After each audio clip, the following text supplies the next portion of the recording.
In this video, I'm going to demonstrate how you can set up and create whiteboard animation in Cartoon Animator 5. So if you're not familiar with what whiteboard animation actually is, this is just a quick demonstration that I put together in Cartoon Animator 5. Just run through it. You can see it's just basically a hand drawing an image on the screen using a marker, much like you do on a whiteboard. So in this video I'm going to run you through how I created this animation and give you some tips and advice on how to set up your drawing hand so that it looks reasonably realistic and not too stiff and sort of mechanical, I guess. So to get started, I'm just going to start with a new project here, and we're going to set up the actual marker hand that I'll be using. I did look around a lot of the free image websites for marker hands, but there's not a lot of choice there. If you want to make your own, this is all I did. I just took a picture of my arm with a marker in it with my phone on a green screen, and then brought that in and used background removal software to sort of take away the background and make that transparent. And if you're doing this, you want to make sure you have a good length of your arm in there so that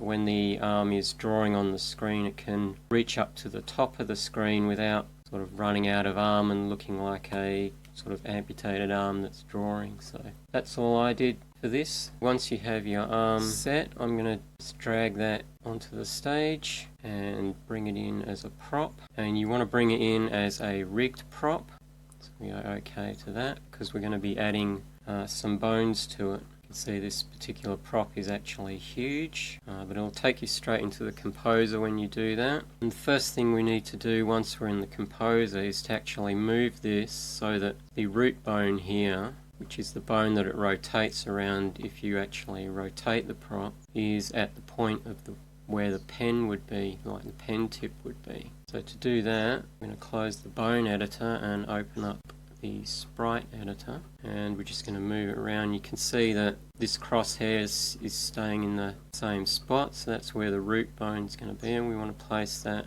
roughly where the pen tip would be, like so. And I think I'm going to shrink this down in here before I do that because we don't really want it to be that big. I'm going to bring it down a little bit and then we'll position it. And let's zoom in a bit, and you see now that the root bone is actually at that spot there. Next thing we're going to do is add some bones to this. So open up the bone editor, and the reason we're adding bones is we're going to be creating a spring bone in the wrist so that the arm, when it's moving around, automatically does that sort of thing where it shoots past and comes back.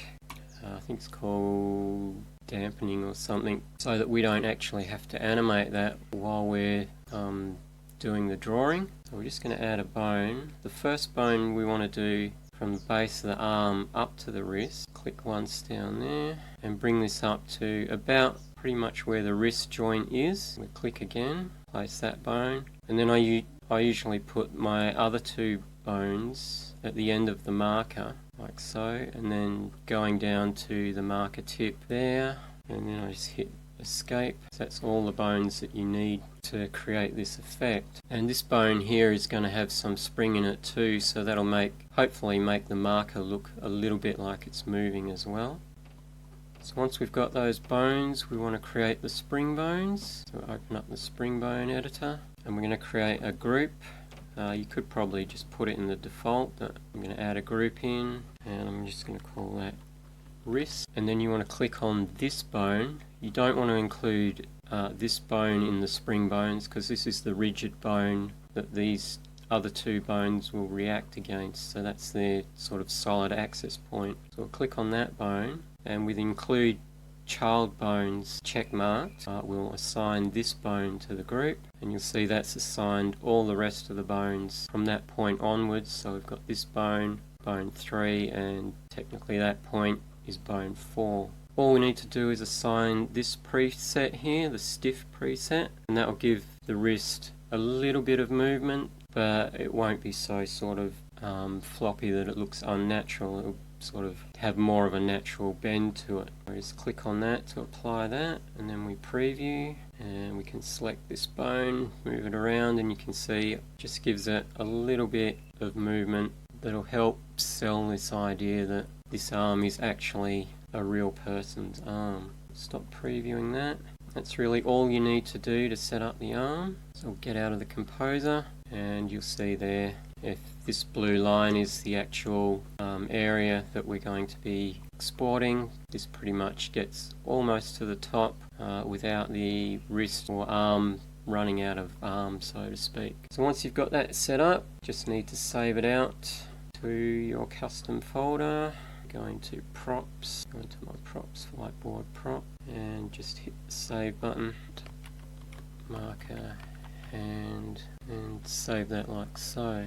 Right, and just before we move on to the next part, just want to show you this hand that I set up earlier. You'll notice the difference between this hand and that hand is that in this one you can actually see the tip of the marker, and if you're going to do this, I would recommend not doing this style of hand where you can actually see the marker tip. If you can see the marker tip, then people can actually see what is being drawn, and a lot of whiteboard marker animation using this kind of technique is a bit of sleight of hand, and you'll be having lines drawn that people don't actually see being drawn. And if you've got the tip showing, it's more obvious what is being drawn and what isn't being drawn. Whereas if you've got a hand like this where you can't see the tip, you can hide a lot of things that are not being drawn underneath the hand and still give the impression that they were drawn by the hand. So if you're making one of these hands for yourself or looking for one in an image library,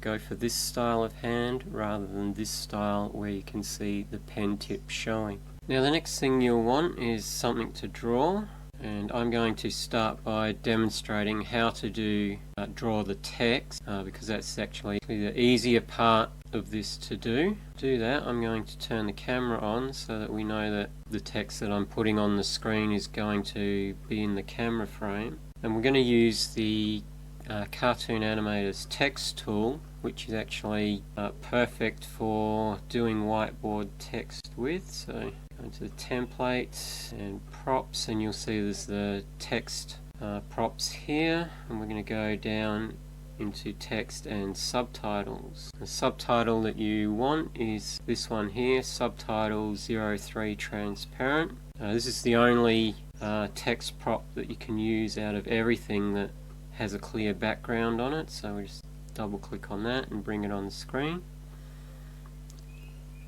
And I'm going to turn my face off from the screen so that it doesn't get in the way.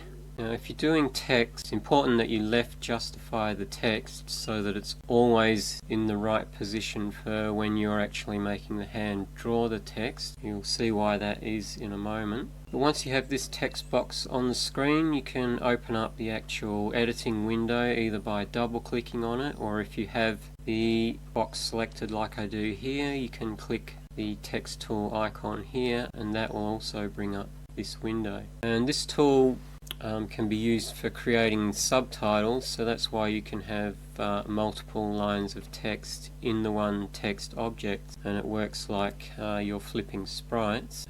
Down the bottom here you've got where you actually enter your text in. These are the different lines of text up here, and you've got the usual things here for changing the font size, the line spacing, justification and all that. As I said, you want to make sure that your text is left justified. I don't want it in bold, and I'm just going to do the word cat so we can recreate that. And when you are doing text that's being written by a hand, you want to select a font that is a handwritten font. The one that I like to use that I have on my system is called Letter-O-Matic. I'll just get that, it's this one here, and if I hit apply, you'll see the text come up here with all the settings that I actually added in. Now that's a little bit small, I want to make it bigger, so I'm going to do up, and at least make it a 48 and go apply.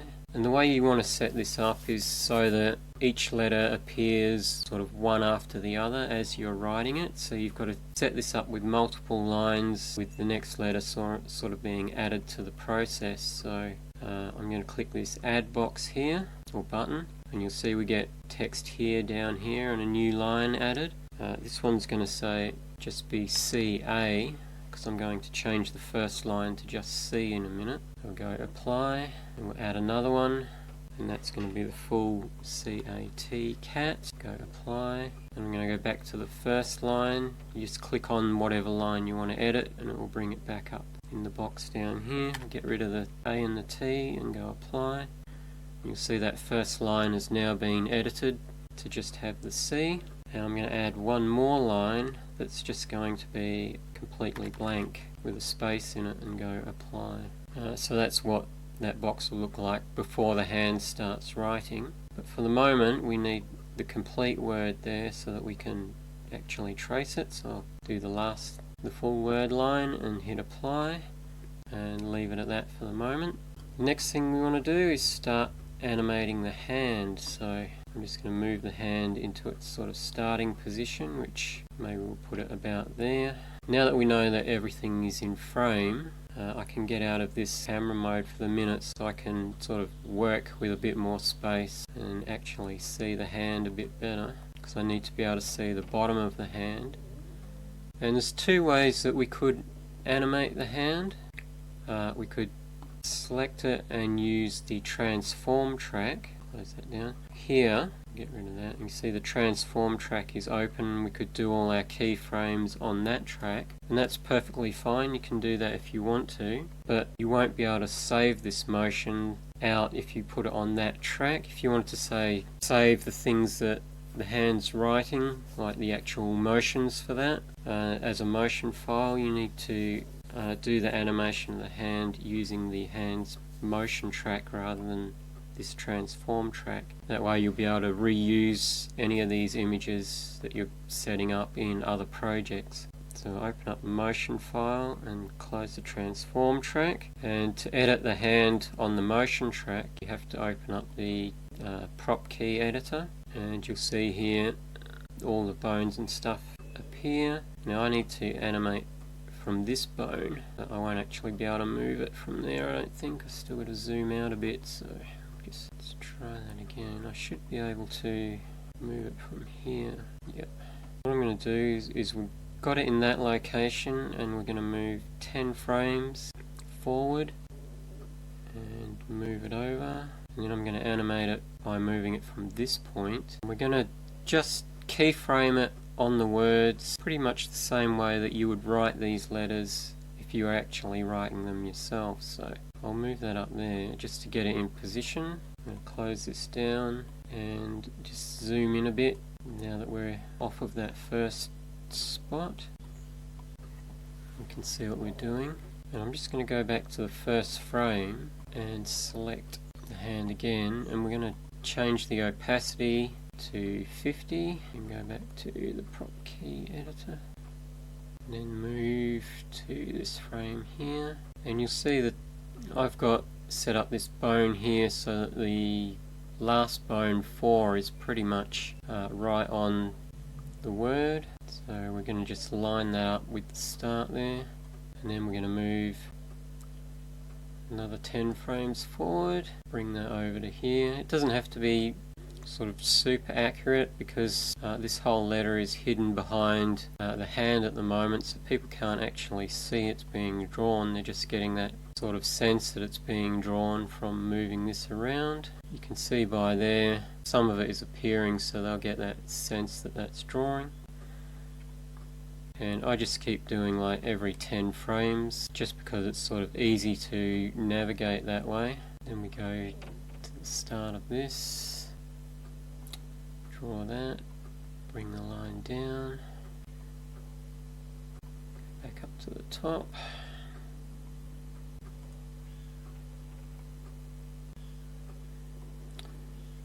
down,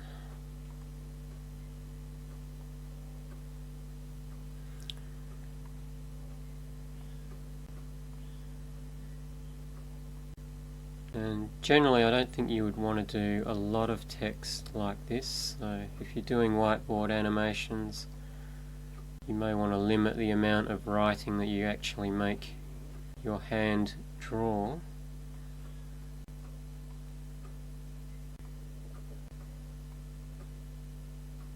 That, and we'll finish on the last one. Perhaps move the hand over to there, and we're done. You'll see I've set the animation length to about the length it takes to write that cat, so that when I play this back it'll just stop around about there. I'm going to close this down, and if we go back to the start and hit play, you'll see that's now writing out the letters. We've got all our keyframes down here for bone 1. We've got the transition track here, and if we wanted to we could collect that up and sort of adjust the speed with which it draws the letters out at. Maybe I'll give that a go and we'll just see how it goes. So we'll select that clip to there, go. Now just add it into the action menu, call it Write Cat, Letter-O-Matic, font, go OK. We go back to the start and just go Remove Object Animation, and right click, and on the action menu editor we go Write Letter-O-Matic font. So now that we've done that, you can actually adjust the speed of that by selecting the speed icon here. So if we wanted to cut that down, maybe go a bit quicker, 150, so if we make it try 60, okay. Change the opacity for a second just so we can see what that looks like. I reckon that's pretty good. Next thing we need to do is actually make the letters appear as it's being written. So we go back to the start of the animation. First thing we've got to do obviously is to change this. So open up the window and change it to the blank line. So select that and hit apply. And we move the thing forward. That's where it's hitting the C. So now we want the C to appear. So we change to a C and hit apply. Move forward again. That's about when the A is going to appear, so we move to the next line, CA, and hit apply. If you look in the timeline for this, it's the replace track where these things are being added. It's pretty much the same as a sprite swap, it's just completely switches to the next line that you select, and you can move these around just like sprite swapping. You can keep moving, and then that's about when the T comes in, hit apply, and that's the word written. We play that back, and that's that. That's pretty much how you do text with your whiteboard hand marker. Let's get on to how you do an actual drawing. Whiteboard props, and I'll bring in my cat. Now this is just an SVG file that I drew in Inkscape and imported directly into Cartoon Animator just as a prop, and I'm going to go back to the first frame and do remove object animation so I can just position this, make it a little bit bigger. And to draw the cat, we're going to basically be doing the same thing, guiding the hand around the lines of the cat, but we're not going to draw everything, we're just going to do the main shape so that it sort of gives you that sense that the cat is being drawn, but the actual details like the actual pupils and this interior line on the ear and all these little details like the claws and paw pads and stuff, those things are just going to appear more so than actually get drawn, but they'll appear underneath the actual hand, so you won't see them just appearing. It'll seem like they're being drawn, but they're not literally being drawn. And you do that because obviously to watch someone draw a picture it would take quite a while and you'd never get through your whole whiteboard animation. Just the other thing to mention, the easiest way to do this is to sort of start your drawing up in this corner and gradually work down towards the bottom corner. So don't necessarily draw it how a human would actually draw it, because you'll create a lot more work that way, because we're going to have to mask all of this off and reveal parts as it's being drawn. And we can use sort of fewer masks if we sort of go a standard top left corner to bottom right corner than if we were to say draw the complete outline of the cat and then fill in the details. So I'm just going to get started and keyframe this. I'll probably speed this section up, but the general process is to have it draw the major shapes and hopefully have the hand hiding parts like the pupils and the claws and that as they're, and have them revealed while they're underneath the hand. So we want to get to the point where the word cat's already been done, is there, and again I'm going to change the opacity of the hand so I can see what I'm doing. And I'm going to get off that camera, move things up a bit, and you'll see I'm just going to start with the top corner, start maybe about there, looking at the timeline, maybe we'll go about there, move to the next one. And this one, instead of doing every 10 frames, I'm going to do every 5 frames just so that it goes a bit quicker, because I think writing out the word cat initially was a bit slow at 10 frames, so if we go every 5, that'll speed up a bit. And this is a more complex drawing anyway, so we want it to go a bit faster than what it did writing the word cat. So every 5 frames. It's really up to you whereabouts you stop each keyframe. You just stop it so that you get a general sense. You don't have to literally trace every line, but you want to sort of get a feeling that that's what's being done, that the lines are being drawn.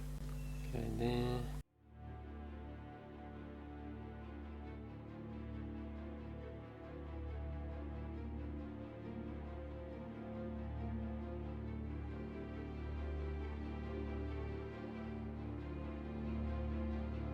And there we go.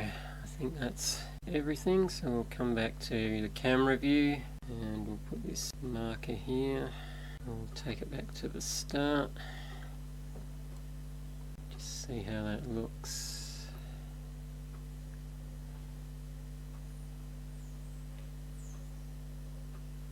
As you can see, the hand is just basically kind of following the basic shapes and moving from the top left corner to the bottom right. Get rid of the opacity on that.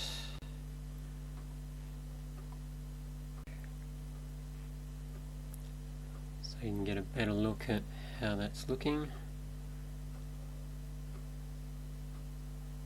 It's going pretty quick.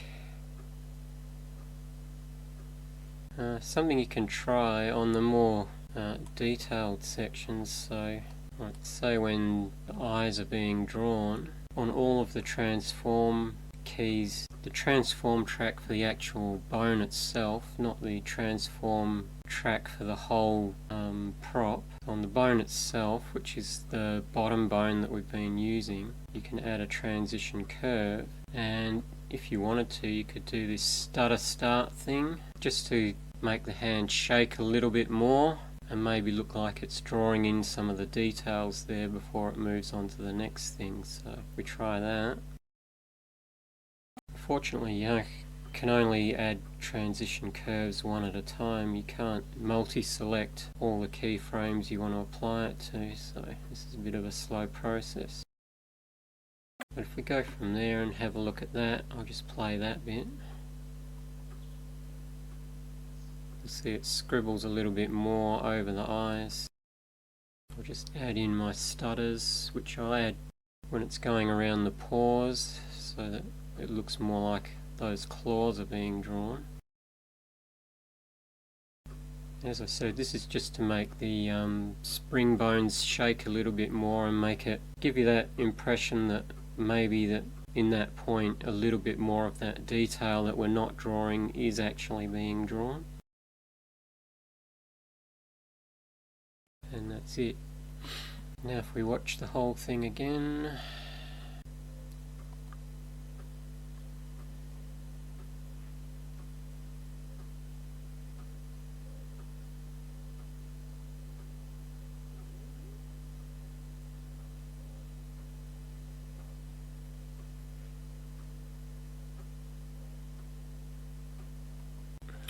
for some reason my cat lettering has become out of whack.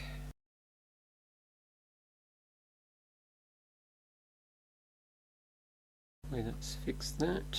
Right, so what happened there was my hand, when I started doing the keyframing for around the cat, this keyframe here affected where the hand effectively starts when it starts drawing the lettering and lifted it up. So I just made a couple of keyframes to correct the hand's position here, which for some reason did not have a keyframe in that first spot, and then I just copied that keyframe over to here to keep the y-axis for that bone sort of on the same level as it goes through and writes each thing. So that seems to have fixed that. So now the next thing we need to do is to pretty much mask out the cat with shapes that are the same color as the background, and we have to sort of plan that in a way that matches with how we've drawn it. So I'm going to put my hand opacity back to 50%, and I'm going to get some shapes in. The shapes that I've been using come in the free packs that come with Cartoon Animator. Go to the template here, I'm going to packs, and I'm going to the free resource packs, and in there you'll see this scene and prop pack. So I'm going to double click on that, and we're going to select props, and then in the search bar I'm just going to type the word shape, and you'll see we have all these shapes here. And it's pretty much up to you what you mask things out with. I think the most effective thing is the rectangle for masking, and sometimes the circle as well. So what I'm going to do, bring the rectangle in,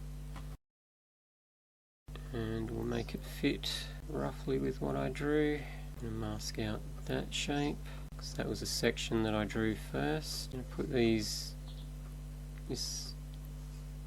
slightly opaque so I can see what I'm doing, because you don't want these shapes too far away from the edge of your drawing, because you're going to be deforming this shape to reveal it, and if it's too far away it becomes a bit unwieldy. I'd say that's about right.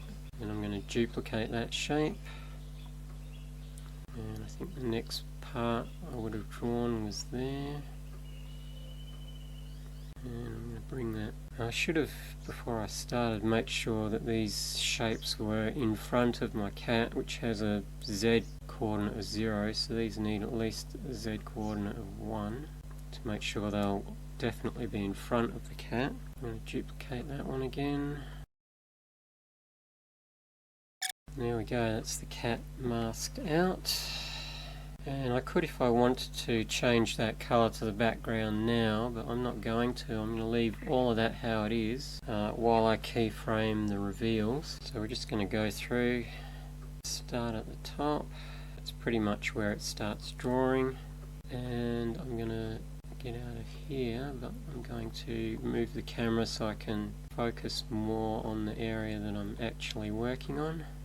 And what I'm going to do is move the timeline playhead, and as I see part of this being revealed that's being drawn, I'm going to use the FFD editor to deform this prop. So FFD is down here. So I've got all of these points now, and you don't have to worry about any of this in this window here. You're literally going to be moving the points around on the screen as you go. So from this point on I'm just going to do all this manually, but hopefully you'll get the idea for what I'm doing. So at the moment none of that is actually seeable, but if I wanted to I could start revealing all of that side section there that we've already drawn. We've gone through there, up and around there, over the ear. But before I start, go back to the start there. For this prop, we're going to set a key there, just to make sure that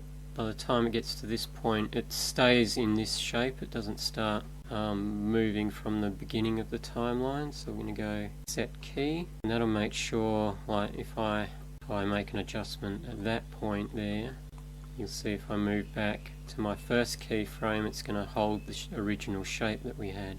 So I'm going to undo that, and here we go. You can see the top corner of the ear is starting to show there, so I want to make sure that that whole side is going to be showing. Move these points in. This tends to get very messy very fast. Need to keep that one there because the bottom hasn't been drawn yet. You can see we can't do that point there. That point, that line still needs to be over there a bit. Over there.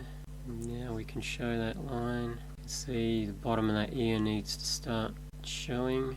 Now we need to bring all these down. We don't want the top of that ear to show. Hopefully that's got it. And now we want all of this to start showing.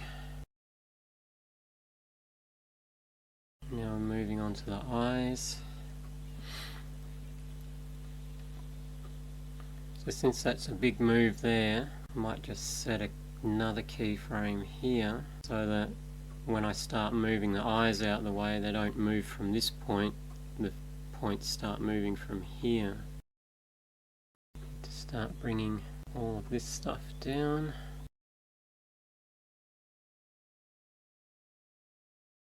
I think at that point we could start revealing some of the nose. Definitely from there we can reveal the rest of this eye. I think from there we could even reveal the mouth here. Then we're going to be going across and down there. Going to be able to reveal pretty much all of this stuff. And even the bit under the chin there. Maybe not that side. Now it starts to reveal itself too quick, so I need to move that up. Right, we actually need to move to this shape down here now. So we're following down this line. I'm going to set the key here on this shape. We've got that shape selected on the timeline, and that's going to be moving down. Be okay about there. And we're going to be moving across and up the other side. Get out of that. Go into this one. Set a key there. And it's not being revealed yet, so I don't have to worry too much. Pretty much do that here. That one in. If we look at where that hand's going next, there's not really any point where you can actually see it drawing that bottom whisker line, so we could just, once it's on there, at about that point, I think we could literally just switch this off, make it go invisible, and we'd be right. At this point, I'm just going to preview what this looks like so you can get an idea of the end result, and then I'm going to go through and do the rest, probably in fast forward, because this is obviously a very long process, quite tedious, and not something you want to see me do in real time. So let's just go back to the start, open up the camera, and what I might do is change the opacity on these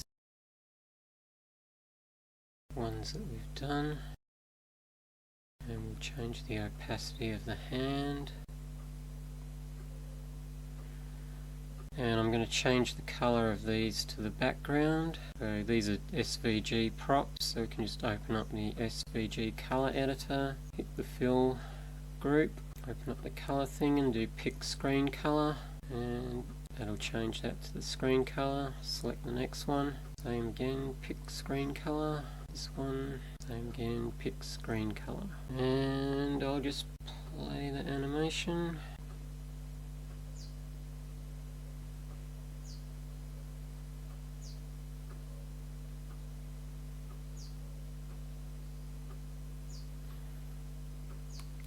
There you go. Go up to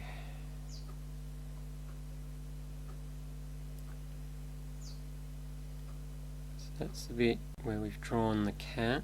Just bring that in. I'll put it on a loop so we can analyze what's happening. So you can see it's not looking too bad. There's a couple of spots down the bottom there where you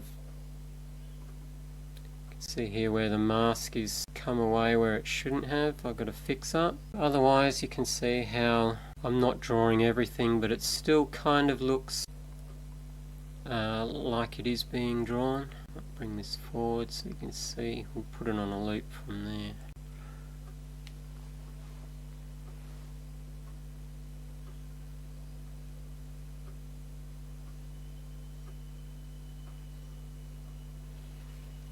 I might go in and quickly see if I can fix those mask points on here.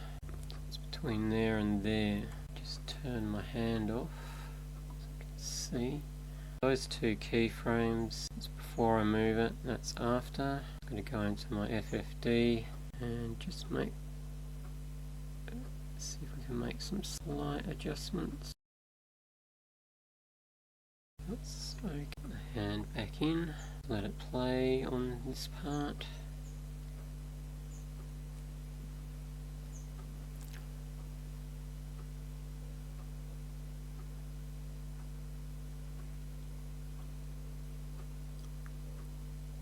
So there we go. I'm going to go on and do the rest of this and come back and we'll see what it looks like when it's finished.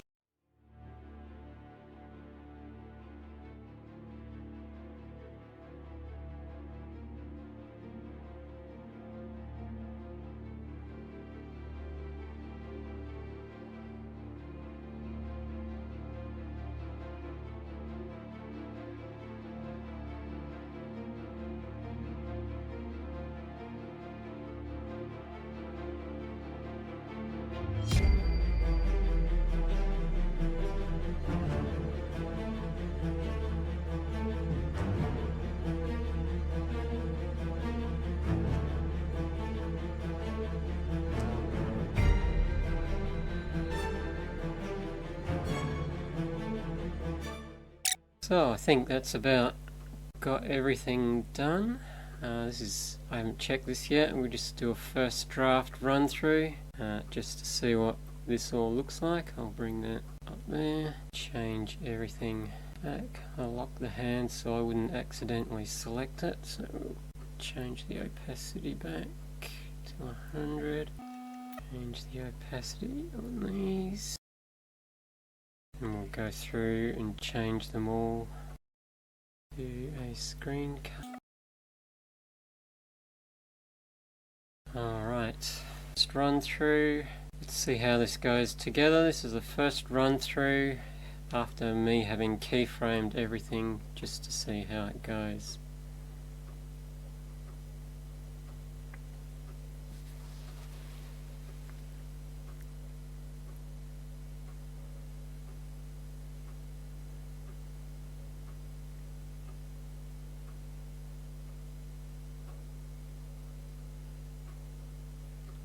So I reckon that's not too bad. I don't think there's anything too obvious. What's wrong with that? It looks pretty much like it's being drawn.